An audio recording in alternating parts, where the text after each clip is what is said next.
Check out how this oral surgeon fixed a broken jaw without even leaving a visible scar. Today we're going to be talking about the retromandibular approach to the mandible. This is an excellent approach to expose the angle up to the condyle of the mandible. The access is great and the post-op scar is very minimal in a cosmetically pleasing location. The patient is placed under general anesthesia, and after he's prepped and draped, I mark the posterior border of the ramus of the mandible and the area where I plan to make my initial incision. Next, I'm going to inject local anesthetic with epi to help with bleeding control. The initial incision is 1/2 centimeter inferior to the earlobe and is carried approximately 3 centimeters in length. Next, we're going to dissect through the subcutaneous tissue until we reach the platysma muscle.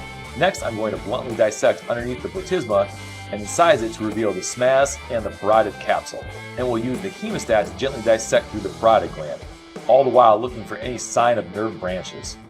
We dissect parallel to the anticipated orientation of the facial nerve branches. The best course of action is dissect and free the nerve 1 centimeter proximally and 1.5 centimeters distally, and then gently retract superiorly or inferiorly, whichever way it lays more passive.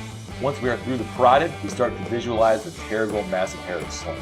Once we're through the sling, we can start to see the mandible come into view, and now we'll carry the incision up and down the posterior border of the mandible and perform a subperiosteal dissection to expose the fracture. Here's the fracture. The access is great, and now we can reduce it and plate it. The correct closure of this dissection is crucial to the success of the procedure. Finally, we place subcutaneous sutures and then perform a final skin closure. Please check out the video on my channel on the open reduction of a mandible fracture to see how we went about plating this and getting a correct reduction.